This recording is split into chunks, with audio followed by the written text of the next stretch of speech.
Salut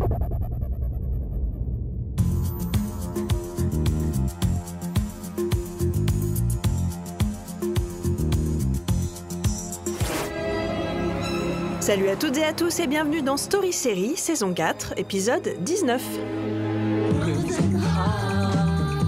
Cette semaine, on change radicalement d'avis sur Search Party, une série qui a commencé comme une comédie grinçante avant de devenir carrément flippante. Years ago, I was telling everyone, this is my feel-good show. Really? Yes. Now not so much anymore, right? No.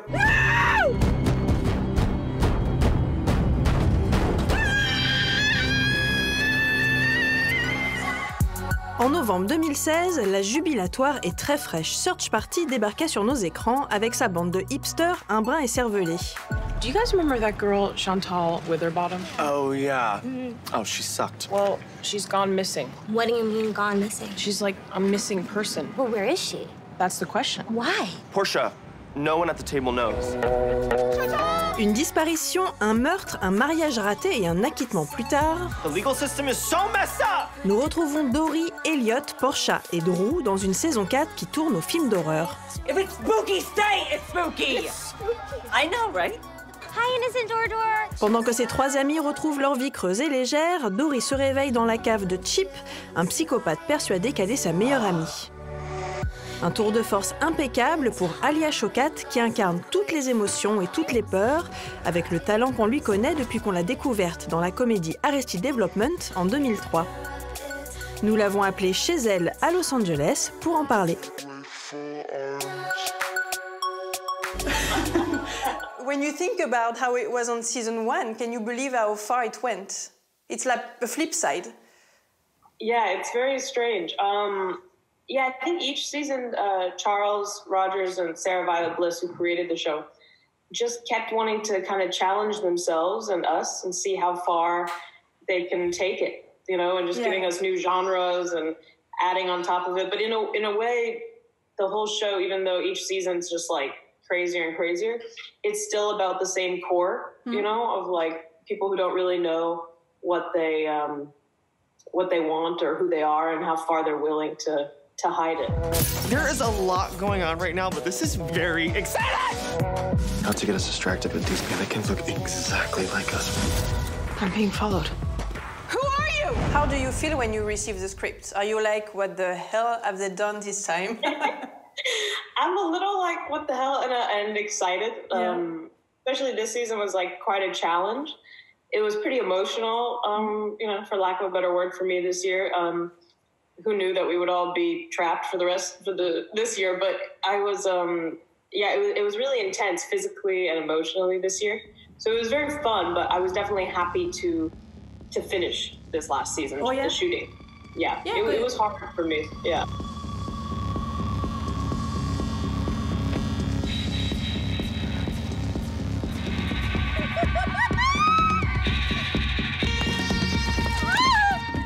How did you prepare yourself physically?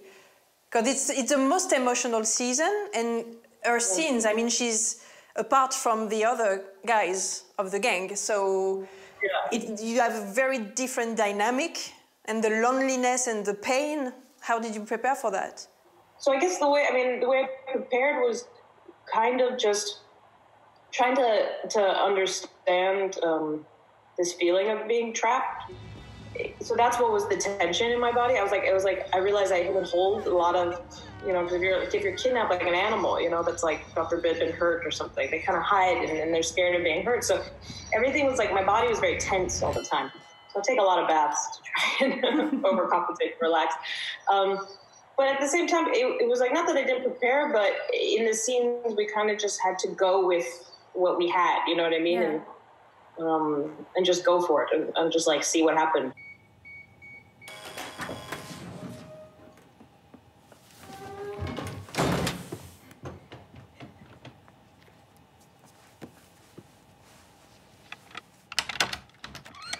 Oh, just gonna take the plate from you. Stop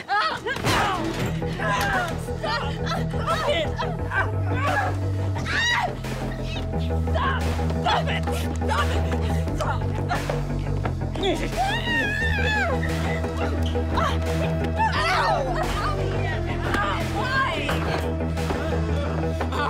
Cola Scola plays Chip, is an amazing actor, and our stuff was it was very fun.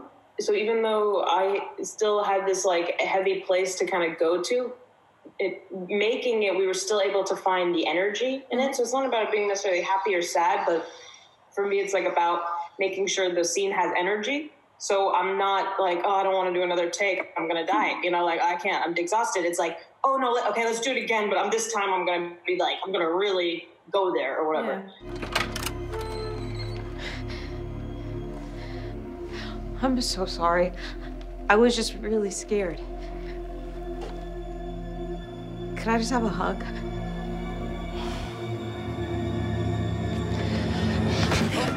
Oh! Come on! But I remember talking, for example, to Elizabeth Moss about The Handmaid's Tale, and she said you have no idea how serious the scenes are, and when you say cut, everybody's laughing, joking, you know, and is it how it was for you too, like, you know, having a laugh? You know, Charles and SV, the director, and then the DP, Jonathan Formansky, we still, and Chip, I mean, you know, and Cole, we all would laugh a lot. Mm-hmm. So, like, it's like, it would be really fun. Like, I had to climb out of a window, and, you know, there's, like, stunts, and, like, I had to break, you know, break stuff and scream and rip stuff apart. So that kind of stuff was super fun. Because you're not doing a scene where it's, like, two people sitting on a couch talking about how they feel, you know? Every day was like, okay, there's a fire today. And, like, there's, like, lots of stuff. So we were all very animated and excited every day. So after we'd do takes or me climbing up the stairs, you know, it was, like, it would be kind of exciting. Like, oh, this time, you know, do this. And I'm like, okay. So we would definitely, like, laugh afterwards. But I think that we were all a little in awe this year of how much we got to do. Yeah. It really felt like movie making this year, you know? I know you said before you wanted to direct. Well, I don't know if you know, but the episode 8 of season 4 with Chantal, the whole Chantal episode, I directed that. No way! Yeah, I directed that. So there you go. You've done it. Yeah. So how was it? Oh, I loved it. It was so much fun. It was a great first time to direct with that crew because we work all these hours together anyways when I'm Dory. So we had a really good first-hand, you know, relationship. And then especially the DP, Jonathan, you know, who's so helpful. And it was a blast. I had the best time. And it was such a surreal episode.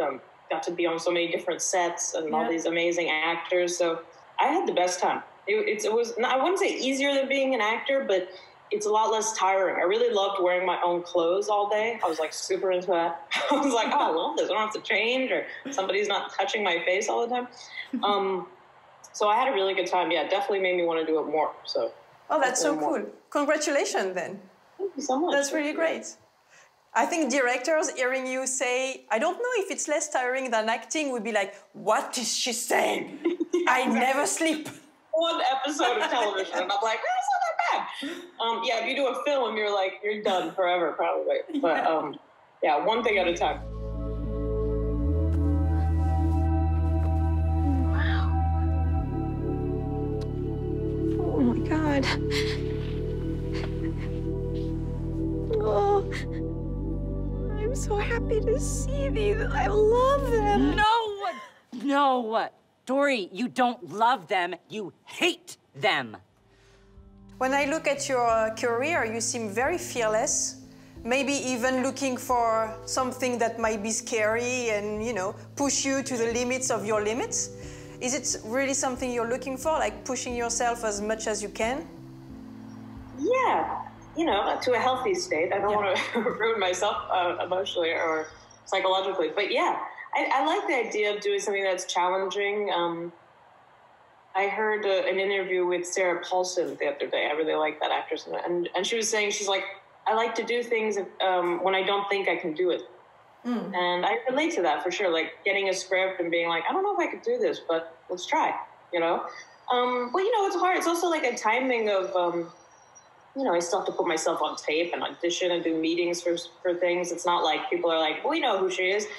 And I don't mind. I'm just like, it's kind of part of reconciling with this idea of how other directors or producers or people in the industry view you and you view yourself and what you think, like, really spiritually would be the right thing to do. Who do you want to live in for a while?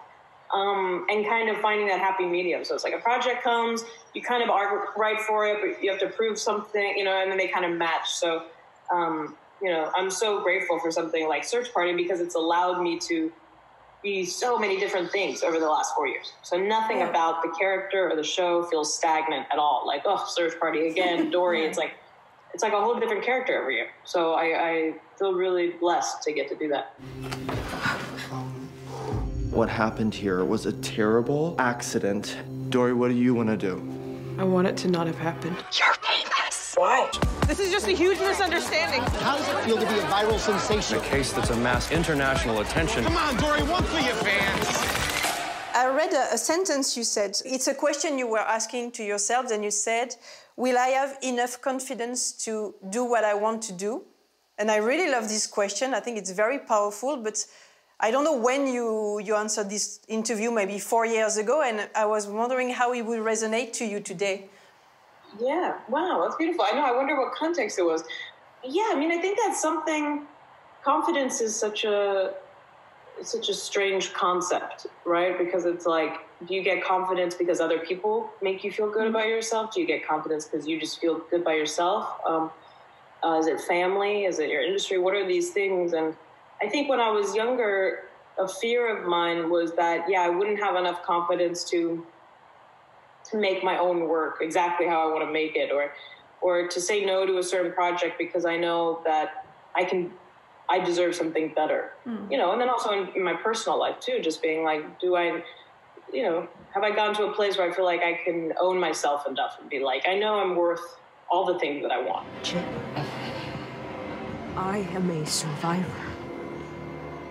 I will get out of this place, whether it's now or later. Because as it turns out, I'm not afraid to hurt people to get what I want. I think you're just being a little hard on yourself. You have 3 seconds! And I definitely, I mean, maybe at the time I said it, I definitely feel like I've gained more confidence since then. But it's always a surprise, I feel like, how you gain confidence. It's not necessarily like, oh yeah, I started working a lot, lost 10 pounds, and all of a sudden I got confidence. I'm like, no, that's not what actually does it at all. Like, you know, weird to be being in quarantine, or, you know, in the last year, just everything that's been happening, this shift in life and being with yourself a lot more, and a different kind of solitude, I think has actually made me feel more confident in a strange way. Because at first I was craving the outside world, the attention I was getting on a nonstop basis, just from friends, seeing someone at the coffee shop, all these interactions. And then being shut off from that, I had to kind of like really process what attention I was really craving. Yeah. And then as an actor, you know, attention is like a vicious, weird thing that you're kind of addicted to, because like, I like doing it for people. I'm not just like acting alone in a closet, you know, like I want to be seen. I'm like, I want people to see me. So dealing with that has morphed over time, and especially this year. I think I've kind of clarified. I'm like, oh, I really only want to do work I really love. and I think that'll give me the proper confidence that I need. Well, that's so cool. Thank you so much. I'm very happy I talked to you today. Yeah. Thank you. Merci. Have a great... Oh, de rien. Story Série, c'est terminé. La semaine prochaine, on continue à flipper avec Marie Lose, showrunneuse de la série horrifique, glaçante et hautement politique Monsterland. Allez, à la semaine prochaine.